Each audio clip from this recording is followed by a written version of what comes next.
And together this way, please. Thank you. And last one here. And then a little pivot over. Thank you. And three. One more right here. Yeah. A little smile. District 12. Thank you. District 12.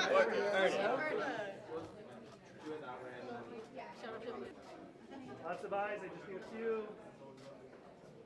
Great. Next. And just one smile right here. And just one more. Right back down the center. Good. And right here like that. Great. Here, to right.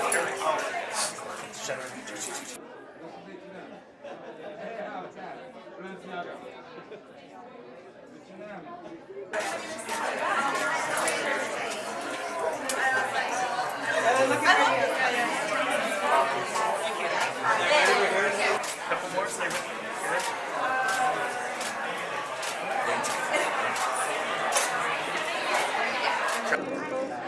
Last one. Louder, Ron, louder.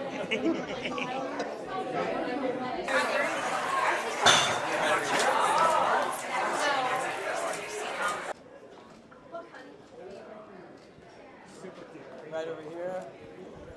And to the right, all the way right. There we go. Beautiful. And straight to the monster. One last one. Straight down the center. Two Jersey. I wish my brother. It's not a red carpet.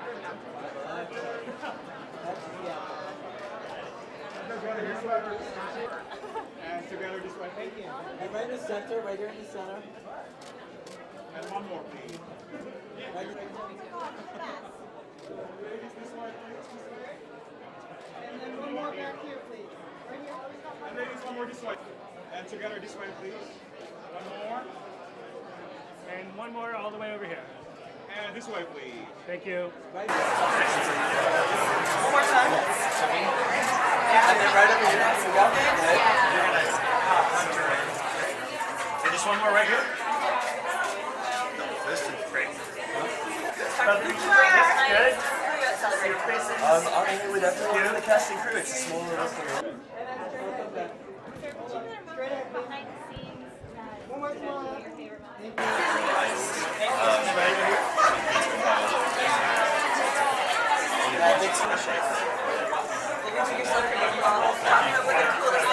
your favorite moment. And then stay right there. I'll come to you. 1, 2, and 3. Here we go. And one more time. A little smile.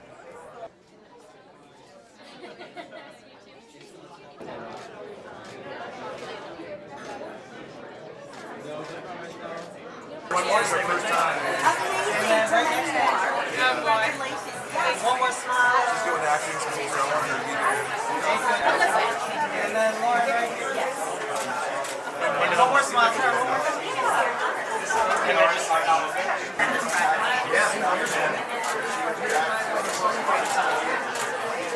We're just rotating the film. We're used to seeing them in Headshots. Just back up a little. No, exactly. Great shoot. Every time there's kind of like first thing.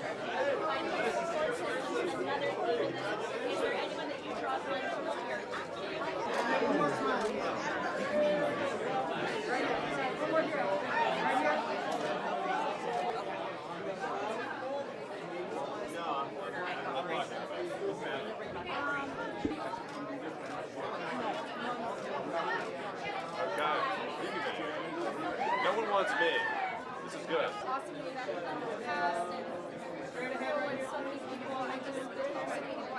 One more time.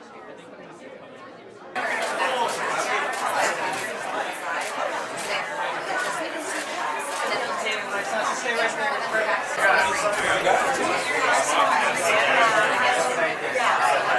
Smile.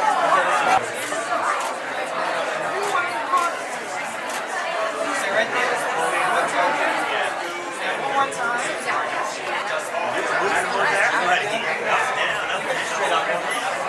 Squad. Smile. Why are you on? Me, I guess the 72.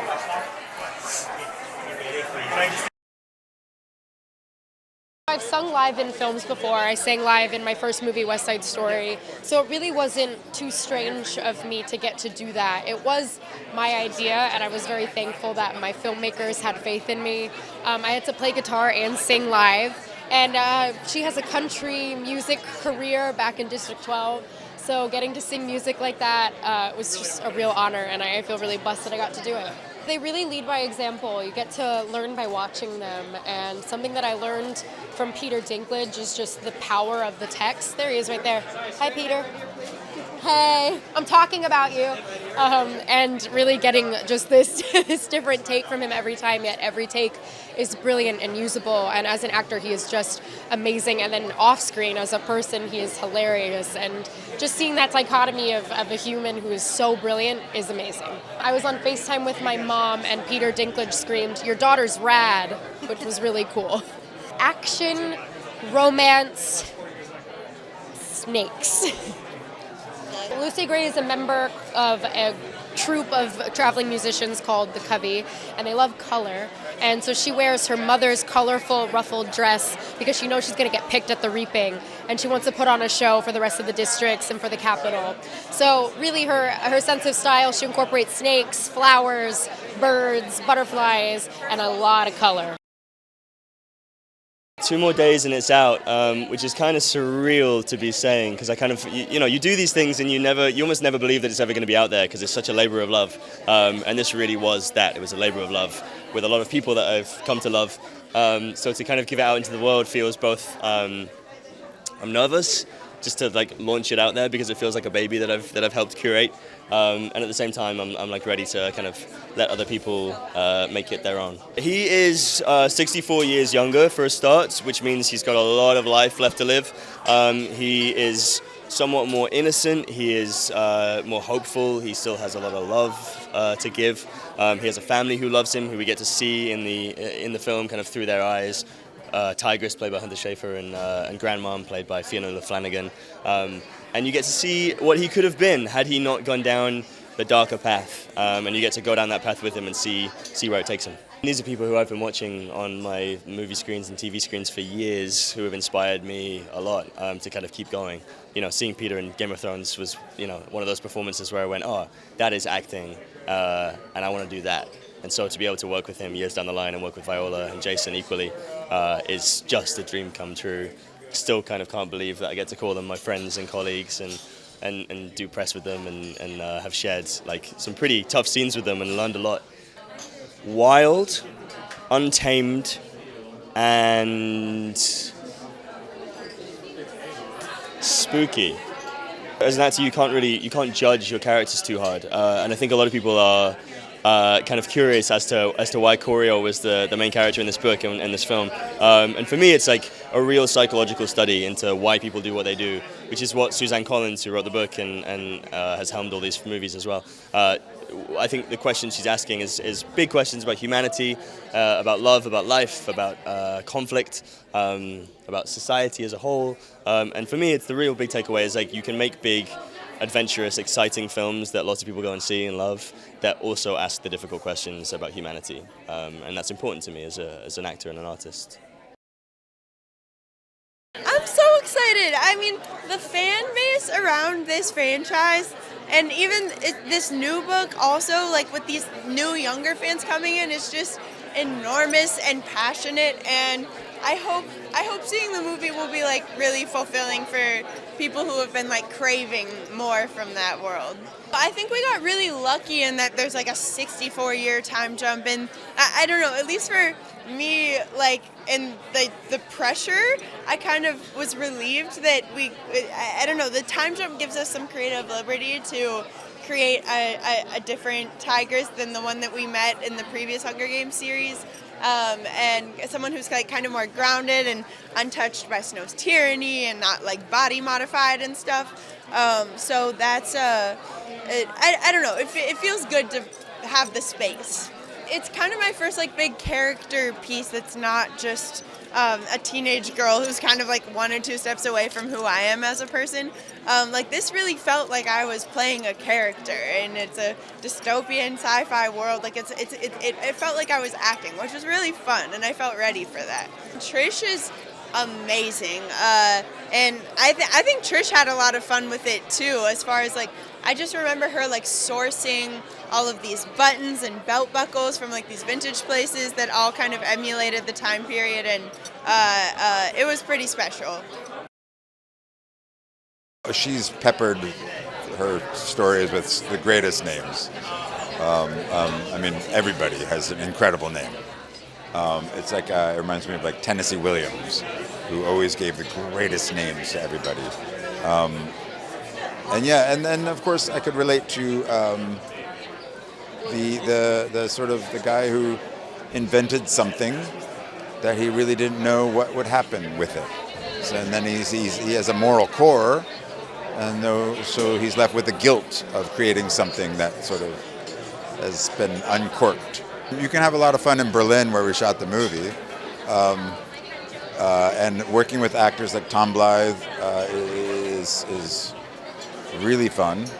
But I gotta always give all the credit to our director, Francis Lawrence. Every time I do a film, it's all about the director, and Francis is just a gem.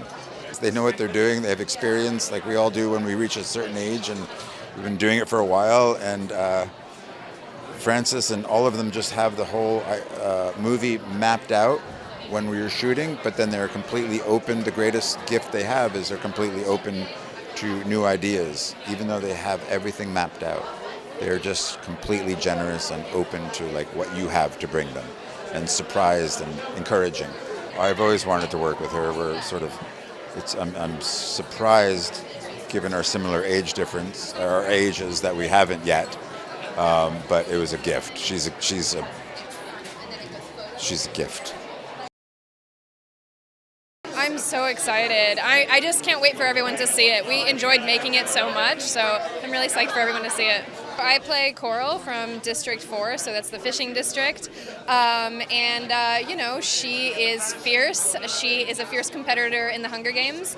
And one to be watched. And I think that's all I can say right now. We had such a great cast, and I think, you know, a lot of us, we were in Germany and Poland for like 5 months, so we really became a family. It was kind of like being at sleepaway camp. Like, everybody just got really close, and it was an incredible experience. And yeah, so many talented actors. Like, Hunter's amazing. Viola is like a master class in acting, so yeah.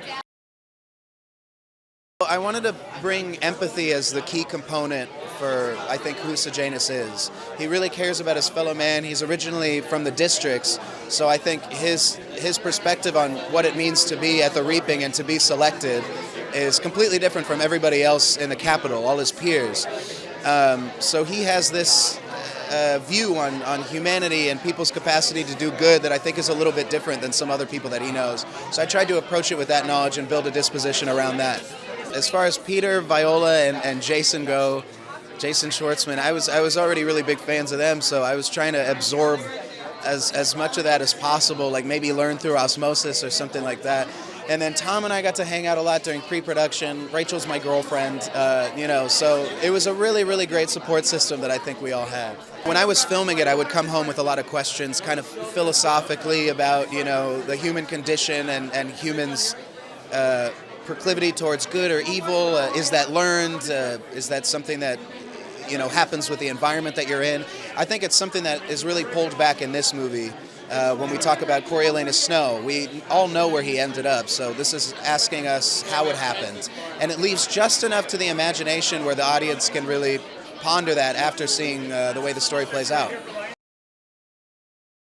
I'm very excited. You know, this is always the you know, sort of anxiety-ridden time for me, but I'm really proud of the movie, and I think people are going to really like it. When I first heard that Suzanne was writing another book, before I had read it, I mean, the most exciting thing was the idea that, you know, I could work with Nina again and work with Suzanne again, and so that's just been wonderful. The cast is unbelievable. You know, we took the sort of approach that was done on the original movies, which is to sort of cast kind of fresh faces up front for these leads, surround them with these amazing veteran legacy actors, and we really won out. You know, Tom is like, he sent in an audition, blew everybody away. He's so talented.